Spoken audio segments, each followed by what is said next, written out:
Welcome back to the channel. So आज के MPPSC part A PYQ series में हम लोग करने वाले हैं स्टेट सर्विस एग्ज़ाम 2024 का पेपर। तो 2024 के हम क्वेश्चन डिस्कस करने वाले हैं और वही क्वेश्चन देखने वाले हैं जो कि हमारे असिस्टेंट प्रोफेसर के सिलेबस से मैच होते हैं। तो पहला क्वेश्चन है, यशोधर्मन के सोंधनी अभिलेख के रचयिता कौन है? तो देखिए, बात करें सोंधनी अभिलेख की, जिसमें कि यशोधर्मन और मिहिर कुल। यशोधर्मन कौन से वंश का था? औलिकर वंश का। इसके मिहिर कुल पर विजय की जो है से संबंधित है ये सोंधनी अभिलेख। कहाँ से मिला है? ये दशपुर से मिला है और वर्तमान में दशपुर क्या हो जाएगा? मंदसौर जिला। अब जो सोंधनी अभिलेख है उसके जो रचयिता है वो है वासुल कवि। तो ऑप्शन नंबर बी हमारे पास करेक्ट हो जाएगा। देखिए, वही हम बात करते हैं रेशम बुनकर, जिसको कि फर्स्ट एडवर्टाइजमेंट या प्रथम जो है एडवर्टाइजमेंट के रूप में भी देखा जाता है कि ये यहाँ से जो है रोमन व्यापार के साक्ष्य मिले हैं। रेशम बुनकर जो अभिलेख मिला है ये भी कहाँ से मिला है? दशपुर से। और इसके जो रचयिता हैं वो है वत्सबट्टी। ठीक है, चलिए नेक्स्ट क्वेश्चन देखते हैं।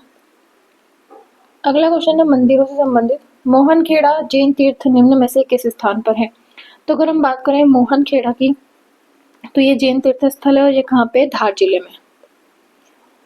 ठीक है, वहीं अगर हम बात करें देवास की, तो देवास में हमारे पास आती है पुष्पगिरी।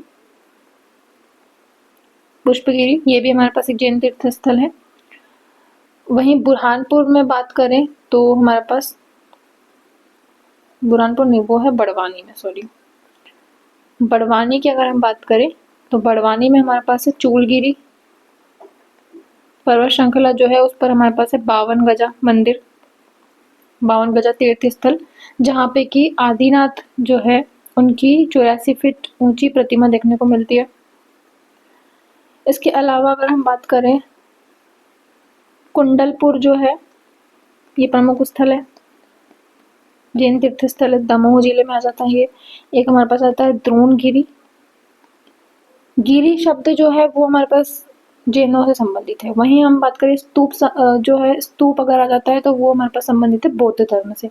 तो द्रोणगिरी जो है वो हमारे पास देखने को मिलती है छतरपुर जिले में। इसके अलावा अगर हम बात करें सोनगिरी की, तो सोनगिरी जो है ये हमें मिलती है देखने को दतिया में। तो ये थे हमारे पास प्रमुख तीर्थ स्थल। एक और हमारे पास है नैनागिरी। ये भी हमारे पास दमोह जिले में देखने को मिलती है नैनागिरी। ठीक है, तो ये हमारे पास थे प्रमुख जैन तीर्थ स्थल। चलिए नेक्स्ट क्वेश्चन पे चलते हैं। गम्मत लोक नाट्य का सूत्रधार क्या कहलाता है? अगर हम बात करें गम्मत लोक नाट्य की, तो ये हमारे पास है कुंडरगिया जो है इसका सूत्रधार कहलाता है। ऑप्शन नंबर सी हमारे पास करेक्ट हो जाएगा। नेक्स्ट है कौबर क्या है? कौबर वैवाहिक अनुष्ठानिक भित्ति चित्र है। ऑप्शन नंबर हमारे पास ए करेक्ट हो जाएगा।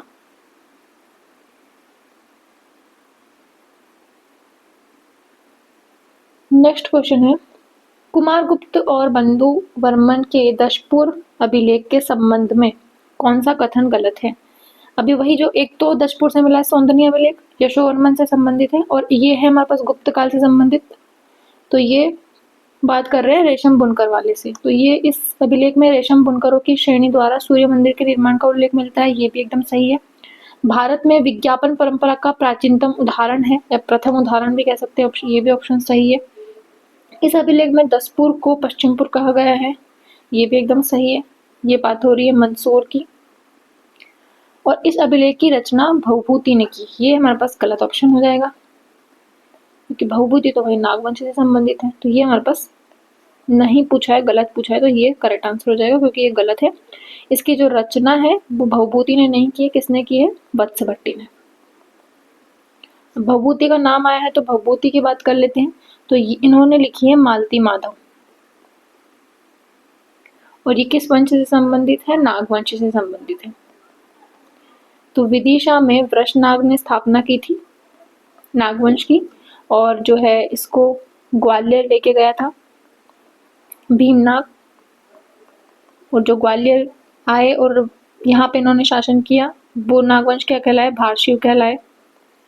तो यही जो मालती माधव है रचना, इसमें जो ग्वालियर है इसको क्या बताया है? पवाया नाम बताया है। तो इसलिए ये हमारे पास महत्वपूर्ण होता है। नेक्स्ट क्वेश्चन पे चलते हैं। निम्नलिखित में से कौन सा युग्म गलत है?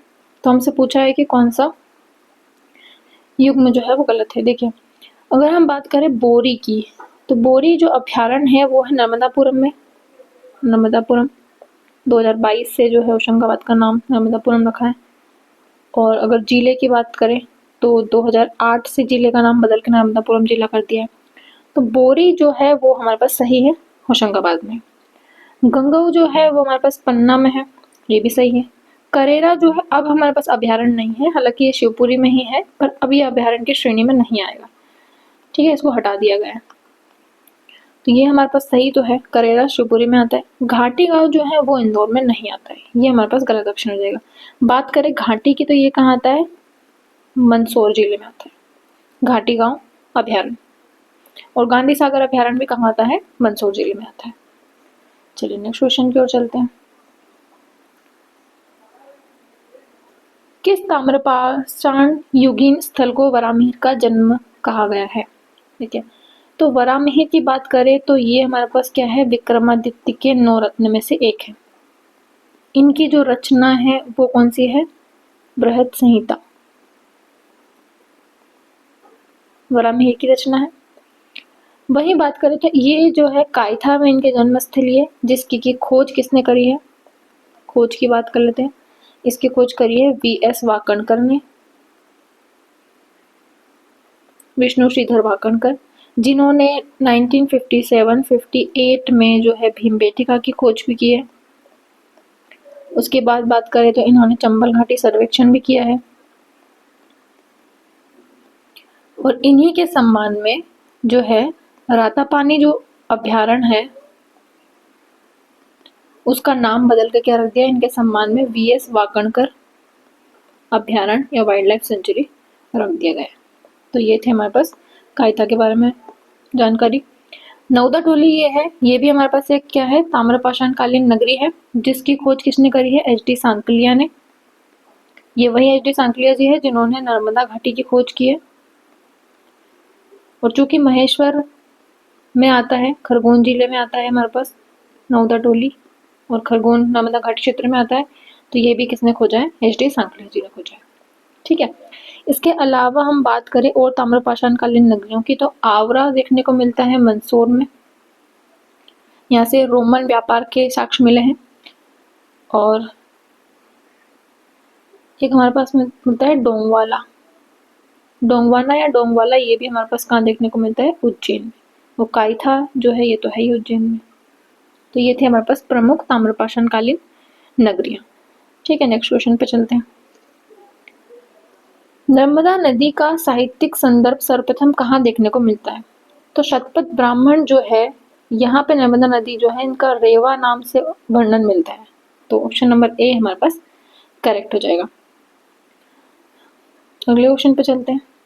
विश्व की पहली वैदिक घड़ी कहाँ स्थापित है? अगर वैदिक घड़ी की बात करें तो ये हमारे पास स्थापित है उज्जैन में, जिसमें कि जो अगर दूसरी घड़ी की बात करें तो दूसरी जो है वो हमारे पास भोपाल में प्रस्तावित है, और प्रथम कहाँ पे स्थापित है? उज्जैन में स्थापित है। चलिए नेक्स्ट क्वेश्चन पे चलते हैं। निम्नलिखित स्वतंत्रता सेनानियों को उनके क्रांति क्षेत्र से सम्मिलित कीजिए। मर्दन सिंह की अगर बात करें तो ये हमारे पास आ जाते हैं अशोकनगर, वो भानपुर अशोकनगर में आ जाते हैं ये हमारे पास। तो हमारे पास फर्स्ट का आएगा सेकंड, फर्स्ट का आएगा हमारे पास सेकंड, एक ही जगह हमारे पास गिवन है। दौलत सिंह की बात करें तो ये हमारे पास आते हैं देवास नेमावर क्षेत्र से। बखतबली की बात करें तो ये सागर से आ जाते हैं, बोधन दोवा जो थे इनके सेनापति थे। वहीं मुराद अली की बात करें तो ये हमारे पास महू से थे। ऑप्शन नंबर ए हमारे पास करेक्ट हो जाएगा। चलिए नेक्स्ट क्वेश्चन पे चलते हैं।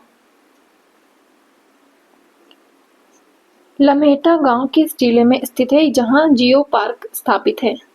तो लम्हेटा जो है ये पहले तो प्रसिद्ध है, लम्हेटा घाट जबलपुर में है। और ये किस लिए प्रसिद्ध है? ये प्रसिद्ध है जो सुरेश श्रीवास्तव जी हैं उनके द्वारा राजा सोरस या राजोरस भी लिखा होता है कहीं पे, जो मांसाहारी डायनासोर है उसके जीवाश्म मिले हैं लमेटा घाट, जो कि नर्मदा नदी पे घाट है।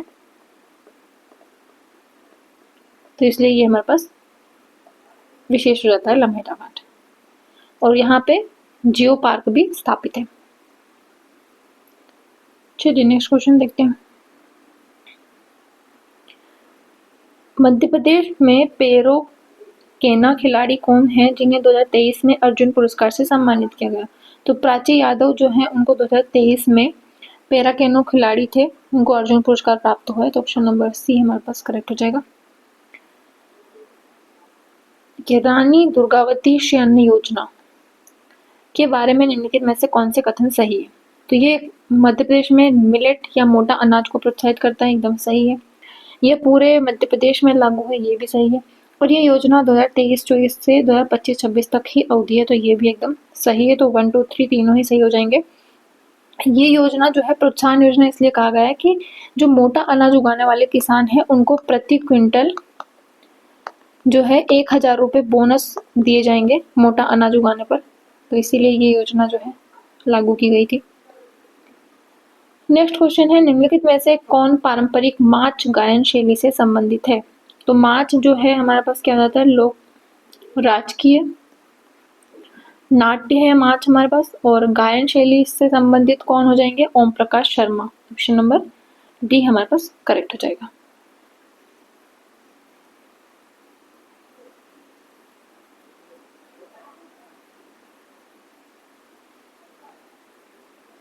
चलिए नेक्स्ट क्वेश्चन पे। वर्ष 2021-22 की बात हो रही है कि भारत में दालों के उत्पादन में प्रथम स्थान। तो चाहे आप 21-22 की बात करो या 25-26 हम वर्तमान की बात कर लेते हैं, तो यहाँ पे हमारे पास मध्य प्रदेश जो है दाल के उत्पादन में प्रथम स्थान पे रहा है। ऑप्शन नंबर सी हमारे पास करेक्ट हो जाएगा। वहीं अगर हम बात करें तो नरसिंहपुर जो है ये हमारे पास दालों के उत्पादन या दलहन के उत्पादन के लिए पहले स्थान पर रहा है। चलिए नेक्स्ट क्वेश्चन देखते हैं। निम्नलिखित में से कौन सी सिंचाई परियोजना 4 राज्यों की भागीदारी रखती है? तो बाण सागर अभी हाल ही में 12 जुलाई को जो एग्जाम हुआ था उसमें पूछा गया था असिस्टेंट प्रोफेसर में कि ये कितने राज्यों की है। तो ये मध्य प्रदेश, उत्तर प्रदेश और बिहार राज्य की परियोजना है। कौन सी नदी पर है? ये सोन नदी पर है। स्थान कौन सा हो जाएगा? शहडोल। गंगा की सहायक नदी है सोन नदी, अमरकंटक से निकलती है। भांडेर परियोजना की बात करें तो ये हमारे पास एमपी और यूपी की संयुक्त परियोजना है। बेतवा की सहायक नदी पर स्थित है या बेतवा पर स्थित है। ये बेतवा नदी निकलती है रायसेन जिले से और बेदुल्लागंज तहसील। राजघाट परियोजना की बात करें तो ये हमारे पास मध्य प्रदेश और उत्तर प्रदेश की संयुक्त परियोजना है जो कि अगेन बेतवा नदी पर है। इसका अन्य नाम क्या है? रानी लक्ष्मीबाई परियोजना, नदी परियोजना, जो कि ललितपुर जिला और अशोकनगर जिला की सीमा पर स्थित है। सरदार सरोवर की बात करें तो ये हमारे पास है नर्मदा नदी पर और ये हमारे पास मध्य प्रदेश, महाराष्ट्र, गुजरात और राजस्थान की जो है संयुक्त परियोजना है जो कि कहाँ स्थित है? स्थित है गुजरात में। ये नर्मदा नदी की सबसे बड़ी परियोजना है। ध्यान रखिएगा एक बात कि नर्मदा नदी पर जो हमारे पास इंदिरा गांधी सागर है, यह परियोजना एमपी की सबसे बड़ी परियोजना है। वहीं नर्मदा नदी की सबसे बड़ी परियोजना कौन सी हो जाएगी? सरदार सरोवर परियोजना। ठीक है, चलिए नेक्स्ट क्वेश्चन देखते हैं। इसका ऑप्शन कौन सा करेक्ट हो जाएगा? ऑप्शन नंबर डी, क्योंकि ये हमारे पास 4 राज्यों की संयुक्त परियोजना है। वर्ष 2011 की जनगणना के अनुसार किस जिले में नगरीय जनसंख्या का प्रतिशत सर्वाधिक था? बात करें नगरीय जनसंख्या की तो भोपाल जिले में नगरीय जनसंख्या सर्वाधिक था। ऑप्शन नंबर हमारे पास सी करेक्ट हो जाएगा। जबलपुर की बात करें तो यहाँ हमारे पास साक्षरता दर ज़्यादा है। सर्वाधिक था, ठीक है, जबलपुर, फिर इंदौर और फिर भोपाल जो है साक्षरता में। वहीं अगर हम न्यूनतम नगरीय की बात करें या फिर ग्रामीण जनसंख्या की बात करें तो रीवा जो है यहाँ पर जो है सर्वाधिक ग्रामीण जनसंख्या है। चलिए नेक्स्ट क्वेश्चन देखते हैं। Bharat heavy electricals limited Bhopal की स्थापना किस देश की कंपनी के सहयोग से हुई है? तो जो हमारे पास इसको बोलते हैं भेल, कहाँ पे स्थित है ये? भोपाल में। तो ये हमारे पास ब्रिटेन की सहायता से जो है स्थापित किया गया है। ऑप्शन नंबर डी हमारे पास करेक्ट हो जाएगा। वहीं अगर हम बात करें मल्टी स्किल पार्क की, जो कि हमारे पास भोपाल में ही स्थापित है, और ये किस देश की सहायता से? ये है सिंगापुर की सहायता से, ये चीज ध्यान रखिएगा। और ये भारत का पहला मल्टी स्किल पार्क है, ठीक है, इसलिए मैंने बता दिया। चलिए नेक्स्ट क्वेश्चन पे चलते हैं। विंध्य स्कार्पलैंड का दक्षिणी भाग क्या कहलाता है? तो विंध्य कगारी क्षेत्र कहलाता है हमारे पास जो भांडेर का पठार है। देखिए जो विंध्याचल पर्वत है मालवा के बीचों बीच से जाता है उधर रीवा पन्ना के पठार तक, तो इसका जो सबसे पश्चिमी भाग है वो तो हमारे पास विंध्याचल हो जाता है। उसके बाद फिर हमारे पास आ जाता है भांडेर, और फिर हमारे पास आ जाता है कैमूर। सॉरी, पहले कैमूर आता है फिर भांडेर।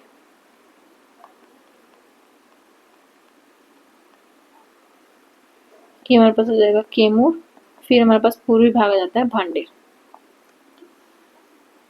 तो ये हमारे पास भांडेर जो है ये कहलाता है विंध्यन स्कार्पलैंड या विंध्य कगारी क्षेत्र। तो ऑप्शन नंबर सी हमारे पास इसका करेक्ट हो जाएगा। रॉक फॉस्फेट का उपयोग निम्नलिखित में से किस उद्योग में किया जाता है? देखो रॉक फॉस्फेट जो है ये पहले तो हमारे पास मध्य प्रदेश का कौन सा स्थान है? दूसरा स्थान है। फिर हम बात करें झाबुआ, छतरपुर, सागर और खरगोन जो जिला है यहाँ हमारे पास रॉक फॉस्फेट देखने को मिलता है। तो इसका जो उपयोग है वो उर्वरक बनाने में किया जाता है। ऑप्शन नंबर हमारे पास बी करेक्ट हो जाएगा। अगर हम बात करें तो इटली की सहायता से गुना में नेशनल फर्टिलाइज लिमिटेड जो है रॉक फॉस्फेट से जहाँ पे उर्वरक बनाया जाता है ये जो है कारखाना स्थापित है। चलिए नेक्स्ट क्वेश्चन देखते हैं। मध्य प्रदेश का बांस का राष्ट्रीयकरण कब हुआ? देखो अगर हम बात करें सबसे पहले तेंदुपत्ता की हुआ था राष्ट्रीयकरण, जो कि हुआ था 1964 में। पर यहाँ हमसे पूछा गया है बांस जो है इसका राष्ट्रीयकरण कब हुआ? तो बांस का जो राष्ट्रीयकरण हुआ 1973 में। ऑप्शन नंबर हमारे पास सी करेक्ट हो जाएगा। आप एक काम कीजिए, कमेंट सेक्शन में अभी तक जितनी भी हमारे पास चीजें हैं जिनका राष्ट्रीयकरण हुआ है मध्य प्रदेश में, तो नाम और उसका सन जो है वो कमेंट सेक्शन में लिस्ट बना के लिख दीजिएगा। चलिए नेक्स्ट क्वेश्चन देखते हैं।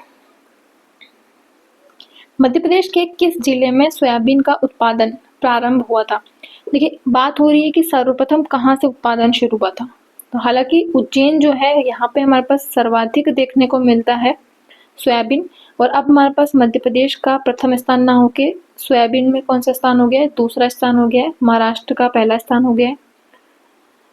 तो सर्वाधिक उज्जैन में देखने को मिलता है। लेकिन अगर हम बात करें सबसे पहले उत्पादन तो वो हुआ था हाटपिपलिया तहसील देवास जिला। तो ऑप्शन नंबर डी हमारे पास करेक्ट हो जाएगा। ठीक है। मध्य प्रदेश में काली मिट्टी के बारे में प्रश्न है। मध्य प्रदेश में काली मिट्टी का निर्माण किस चट्टान के द्वारा होता है? तो काली मिट्टी जो है सर्वाधिक कहाँ देखने को मिलती है? मालवा का पठार में देखने को मिलती है। मध्य प्रदेश का लगभग 47% भाग जो है वो काली मिट्टी से घिरा हुआ है, जो हमारे पास ज्वालामुखी के फटने के कारण जो हमारे पास बेसाल्ट चट्टानों के लावा से जो हमारे पास बनी है वही हमारे पास काली मिट्टी है। तो ये उपजाऊ मिट्टी है और जल धारण क्षमता इसकी ज़्यादा होती है। कपासी मिट्टी कहते हैं क्योंकि कपास सर्वाधिक होता है इसमें। तो ये हमारे पास आ जाएगा दक्कन ट्रेप की चट्टान या बेसाल्ट चट्टान। चलिए नेक्स्ट पे चलते हैं। मध्य प्रदेश के दक्षिण पूर्वी भाग में अधिकांश वर्षा किसके द्वारा होती है?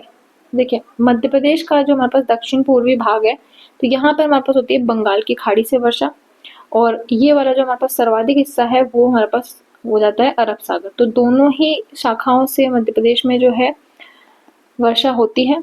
और बंगाल की खाड़ी की बात करें तो ये दक्षिण पूर्वी भाग में सर्वाधिक वर्षा भी होती है। और एक और चीज़ ध्यान रखिएगा कि जैसे हमारे पास हवाएं जो है ये इस तरह से चली जाती है, तो इसी कारण जो हमारे पास भाग है बुंदेलखंड वाला, ये अत्यधिक सूखा प्रभावित क्षेत्र है इन्हीं बंगाल की खाड़ी की हवाओं के कारण। तो ये पूछा है दक्षिण पूर्वी भाग में अधिकांश वर्षा, तो वो होती है बंगाल की खाड़ी से। ऑप्शन नंबर बी हमारे पास करेक्ट हो जाएगा। अगला क्वेश्चन है 21-22 के अनुसार मध्य प्रदेश के में क्षेत्रफल एवं उत्पादन की दृष्टि से अनाजों में गेहूं का कौन सा स्थान था। तो गेहूं की आज भी बात कर लीजिए या 25-26 की बात कर लीजिए, तो गेहूं का जो है प्रथम स्थान ही है। ऑप्शन नंबर डी हमारे पास करेक्ट हो जाएगा। इंटरनेट के क्षेत्र में W3C का क्या अर्थ है। तो W3 तो सभी जानते हैं वर्ल्ड वाइड वेब हो जाएगा, और C का मतलब हो जाएगा हमारे पास कंसोर्टियम। तो ऑप्शन नंबर डी हमारे पास करेक्ट हो जाएगा।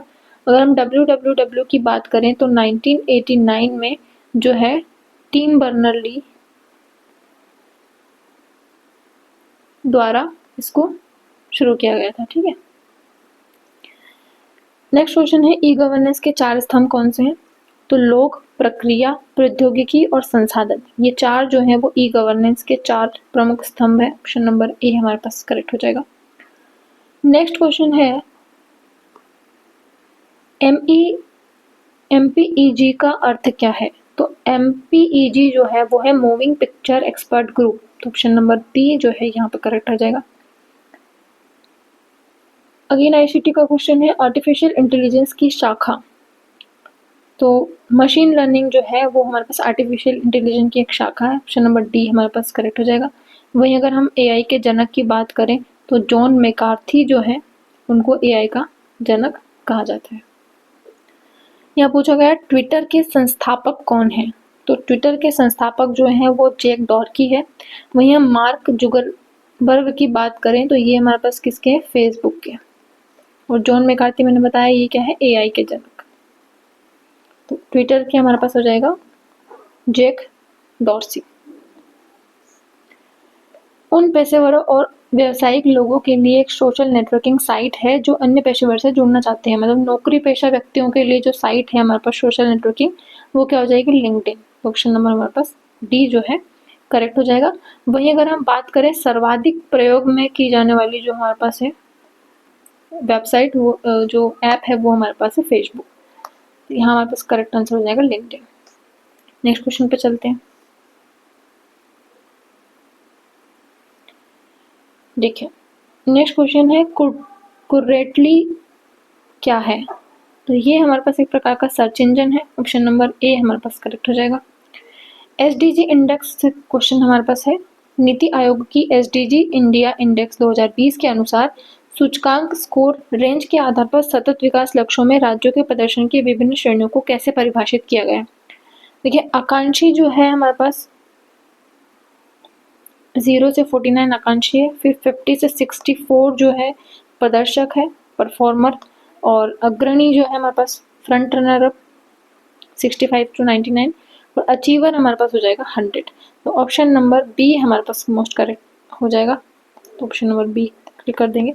अगर हम मध्य प्रदेश की बात करें तो ओवरऑल जो हमारे पास SDG इंडिया इंडेक्स जो अभी मिला है हमें, उसमें हमारे पास मध्य प्रदेश को जो है परफॉर्मर वाली श्रेणी में रखा गया है। ठीक है, 62 में भी इतना स्कोर उसको मिला है। देखिए नेक्स्ट क्वेश्चन, हमला भ्रामक ईमेल या टेक्स्ट संदेशों के रूप में आता है जो आपके सॉफ्टवेयर इंस्टॉल करने या व्यक्तिगत जानकारी प्रकट करने के लिए कह सकते हैं। तो ये हमारे पास वायरस, साइनिंग और फिशिंग दोनों ही हो सकता है। तो इसका ऑप्शन नंबर बी और सी दोनों ही करेक्ट माना गया है। ठीक है, ये एक तरह का साइबर क्राइम है जो कि ईमेल या टेक्स्ट मैसेजों के थ्रू किया जाता है। तो बी और सी जो है दोनों ही माने गए करेक्ट। नेक्स्ट क्वेश्चन देखिए, एक साइड हमें जिला दिया है और दूसरी साइड हमें दिए हैं उससे संबंधित उत्पाद। तो केला की बात हो तो बिना सोचे समझे बुरहानपुर लगा देना, क्योंकि यहाँ पे केला अनुसंधान केंद्र भी है बुरहानपुर में। तो थर्ड का हमारे पास आएगा फर्स्ट। तो थर्ड का फर्स्ट कहाँ पे, ऑप्शन नंबर बी में। तो बी ऑप्शन ही हमारे पास करेक्ट हो जाएगा। देखिए अशोकनगर जो है इसको 2003 में शायद या 2005 में, 2005 में जो है महेश्वर साड़ियों को जीआई टैग भी मिला है, तो अशोकनगर जो है ये महेश्वरी साड़ी से संबंधित हो जाएगा। बाकी बाघ प्रिंट यहाँ लिखा है टाइगर प्रिंट, बाकी बाघ प्रिंट जो है वो किससे संबंधित है, वो तो धार जिले से संबंधित है। अच्छा एक सेकंड, सॉरी, महेश्वर साड़ियाँ नहीं होगी, ये होगा चंदेरी साड़ियाँ, माफ कीजिएगा। अशोकनगर जो है वो चंदेरी साड़ियाँ, तो फर्स्ट का हमारे पास आ जाएगा, थर्ड तो सही है। चंदेरी साड़ियों को मिला है सबसे प्रथम जीआई टैग मध्य प्रदेश में। मंदसौर की बात करें तो मंदसौर हमारे पास आ जाएगा लहसुन, इसको ओडीओपी में मिला है मंदसौर को। और खरगोन जो है वो हमारे पास महेश्वर जो है खरगोन में आ जाता है, महेश्वरी साड़ियाँ, और खरगोन के पास हमारे पास धार आ जाता है, बाघ प्रिंट धार से संबंधित है। एक चीज ध्यान रखिएगा, लहसुन जो है वो ओडीओपी जरूर हमारे पास मंदसौर को मिला है, लेकिन अगर हम बात करें रियावन लहसुन की, तो रियावन लहसुन को जीआई टैग मिला है, जो कि कहाँ से संबंधित है, रतलाम से संबंधित है, तो उसका विशेष ध्यान रखिएगा। और अगर 2026 की बात करें तो एक तो मालवी गराड़ू जो कि रतलाम में सर्वाधिक पाया जाता है, और बालम ककड़ी रतलाम की, इनको जीआई टैग मिला है रतलाम जिले से। चलिए नेक्स्ट क्वेश्चन देखते हैं। यूनिक्स ऑपरेटिंग सिस्टम का केंद्रीय भाग कौन सा है? तो यूनिक्स ऑपरेटिंग सिस्टम का केंद्रीय भाग कर्नल कहलाता है, ऑप्शन नंबर बी हमारे पास राइट हो जाएगा। जीआई टैग प्राप्त चिन्नौर चावल का उत्पादन मुख्य रूप से मध्य प्रदेश के किस जिले में होता है? तो चिन्नौर चावल जो है वो हमारे पास बालाघाट जिले को देखने को मिलता है, ओडीओपी भी इसी को दिया गया है, ऑप्शन नंबर डी हमारे पास करेक्ट हो जाएगा। वही अगर हम उज्जैन की बात करें तो उज्जैन में हमारे पास भैरवगढ़ के जो हमारे पास ब्लॉक प्रिंट जो है अत्यधिक प्रसिद्ध है, तो इनको ओडीओपी भी मिला है और इसी को ही जीआई टैग भी मिला है। वहीं अगर हम बात करें सीहोर जिले की, तो सीहोर जिले में जो है लकड़ी के खिलौने प्रसिद्ध हैं, बुधनी में जो बनाए जाते हैं,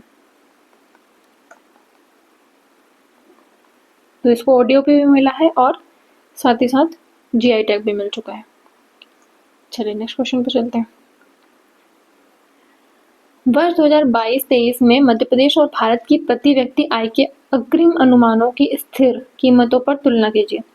चाहे 22-23 की बात करें या फिर 25-26 की बात करें, तो जो भारत की हमारे पास प्रति व्यक्ति आय है, अगर हम बात करें 2011-12 के जो हमारे पास स्थिर भाव है उन पर, तो हमारे पास 76,971 रुपये मध्य प्रदेश की रही है वर्तमान में, तो ये जो है भारत की जो प्रति व्यक्ति आय है उससे कम ही है, तो ऑप्शन नंबर बी जो है वो हमारे पास करेक्ट हो जाएगा।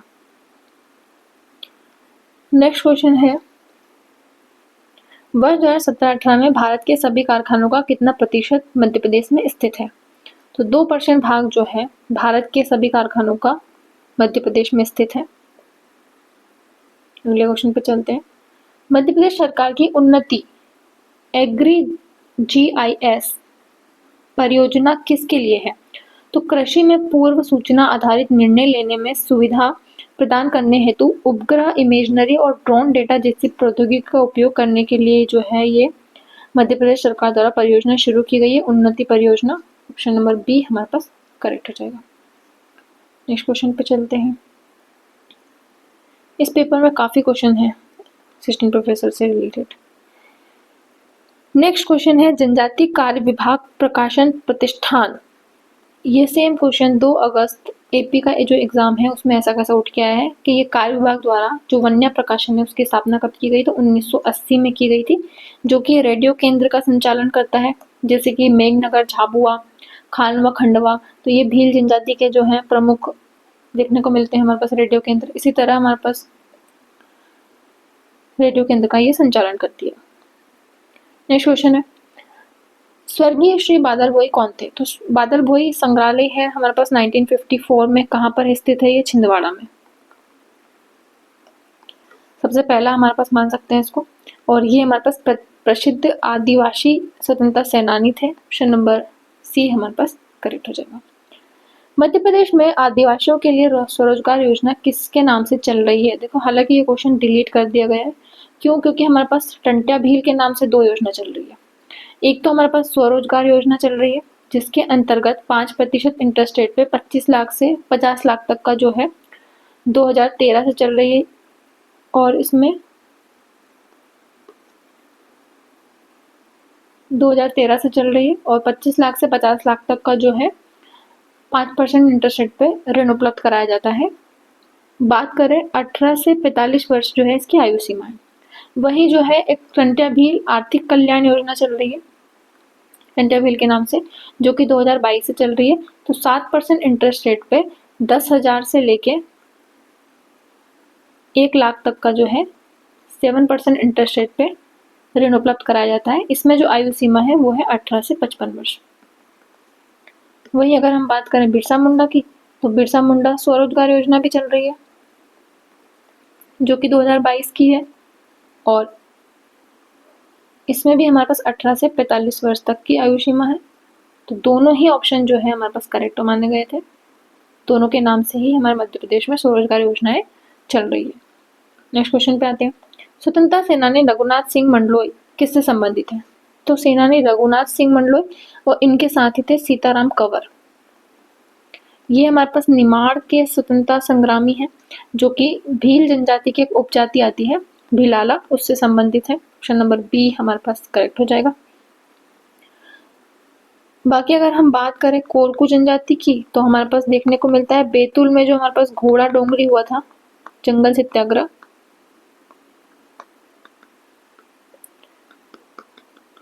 जिसमें कि हमारे पास किसने भाग लिया था? गंजन सिंह कोरकू ने। ठीक है, चलिए नेक्स्ट क्वेश्चन पे चलते हैं। नेक्स्ट क्वेश्चन भी हमारे पास महानायक टंट्या मामा से संबंधित है। तो टंट्या मामा किस जनजाति से संबंधित है? टंट्या भील, सभी जानते हैं। टांडिया इनका वास्तविक नाम था। ऑप्शन नंबर सी हमारे पास करेक्ट हो जाएगा।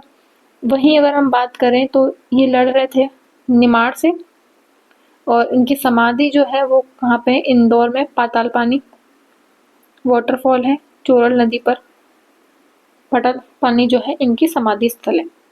और इनके सम्मान में इंदौर में एक बहुत बड़ा बस स्टैंड बनाया गया है, और जो हमारे पास भौरकुआ चौराहा है उसका नाम भी इनके सम्मान में बदलकर 2022 में टंट्या मामा चौराहा रख दिया गया है।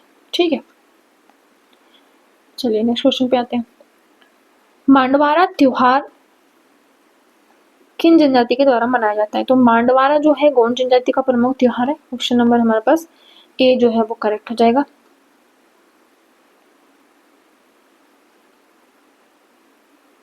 ठीक है, और भारे जनजाति जो है ये हमारे पास छिंदवाड़ा में निवास करती है। सहरे जनजाति जो है ये श्योपुर में, इनका संग्रहालय भी है, श्योपुर में निवास करती है प्रमुख रूप से। बेगा जनजाति की बात करें तो मंडला बालाघाट शहडोल वाला जो इलाका है वहाँ हमारे पास बेगा जनजाति देखने को मिलती है। और सतपुड़ा जो हमारे पास बैतूल सतपुड़ा क्षेत्र आ जाता है, वहाँ पे हमारे पास गोंड जनजाति प्रमुख रूप से देखने को मिलती है। नेक्स्ट क्वेश्चन पे आते हैं। बिरहा किस आदिवासी जनजाति की महिलाओं का लोकप्रिय लोकगीत है? तो बिरहा जो है ये भी हमारे पास गोंड जनजाति का ही बिरहा गीत है। ऑप्शन नंबर ए जो है वो हमारे पास करेक्ट हो जाएगा। नेक्स्ट क्वेश्चन पे चलते हैं। गोंडों से मुझे एक बता जा रही है, लारू काज जो है इनका पर्व है जिसमें कि ये सुअर की बलि देते हैं। तो लारू काज जो है ये भी किससे संबंधित है? गोंड जनजाति से संबंधित है।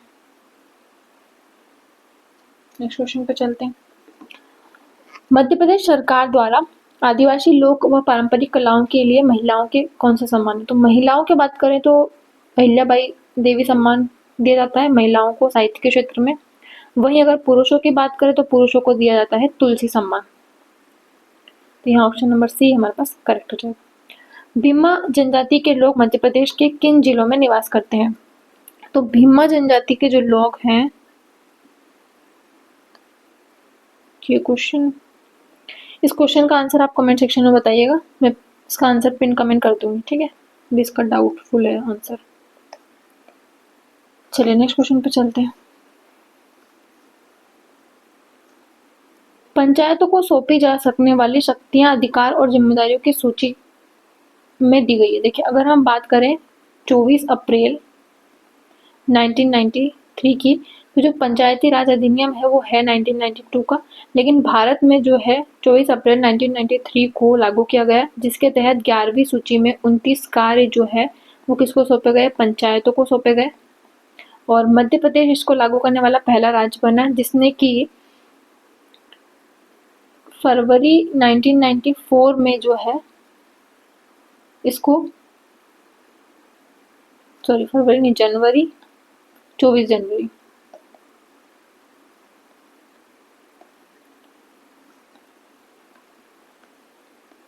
जनवरी 1994 को इसको लागू करने वाला पहला राज्य बना। इसको राज्यपाल के साइन हुए थे और 25 जनवरी 1994 को ये लागू हुआ था। और अगर बिल की बात करें तो ये हमारे पास 30 दिसंबर 1993 को ही विधानसभा में बिल प्रस्तुत कर दिया गया था। तो ये हमारे पास पंचायतों की बात हो रही है, तो ये 11वीं सूची आ जाएगी, ऑप्शन नंबर बी हमारे पास करेक्ट हो जाएगा। और संशोधन कौन सा था, 73वें संविधान संशोधन। वहीं अगर हम बात करें 74वें संविधान संशोधन की, तो 74वां संविधान संशोधन जिसके तहत की 12वीं सूची में 18 जो कार्य हैं वो किसको सौंपे गए, नगर पालिका को। ठीक है, तो दोनों ही 73वें और 74वें संविधान संशोधन को लागू करने वाला पहला राज्य जो है वो कौन बना, मध्य प्रदेश बना। चलिए नेक्स्ट क्वेश्चन देखते हैं। भारत के राष्ट्रपति किसकी सलाह पर अनुच्छेद 352 के तहत आपातकाल की घोषणा कर सकते हैं? तो राष्ट्रपति जो है वो, भारत की बात हो रही है, ठीक है, राष्ट्रपति जो है वो संघ मंत्रिमंडल की सलाह पर जो है 352 के तहत आपातकाल घोषित कर सकता है।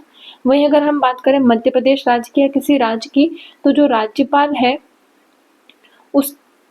उसकी सलाह पर जो है राष्ट्रपति शासन लागू किया जा सकता है किसी भी राज्य में।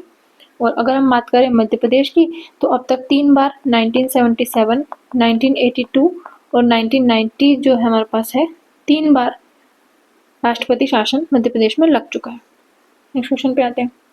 अटल बिहारी वाजपेयी सुशासन एवं नीति विश्लेषण संस्थान। तो अटल बिहारी वाजपेयी सुशासन संस्थान जो है वो हमारे पास देखने को मिलता है भोपाल जिले में, ऑप्शन नंबर सी हमारे पास करेक्ट हो जाएगा। नेक्स्ट क्वेश्चन पे चलते हैं, लास्ट क्वेश्चन है, किस दाल को लगातार सेवन करने से लेथियरिस नामक रोग हो जाता है? देखिए इसलिए ये क्वेश्चन लिया है क्योंकि जो खेजारी दाल है ये हमारे पास तुअर दाल या अरहर की दाल जैसे दिखती है, जिसके अधिक सेवन से जो है लेथारिसिस नामक रोग हो जाता है। और मध्य प्रदेश सरकार ने वर्तमान में इस पर जो है रोक लगा दी है। ठीक है, ऑप्शन नंबर ए हमारे पास करेक्ट हो जाएगा। होप आपको वीडियो अच्छी लगी होगी। Please like the video and subscribe the channel. इसी तरह एमपीपीएससी पार्ट ए PYQs हमने डिस्कस किए हुए हैं, जिसकी प्लेलिस्ट में मैं पिन कमेंट कर दूंगी, तो वहाँ से आप चेक कर लीजिएगा। Again thank you for watching.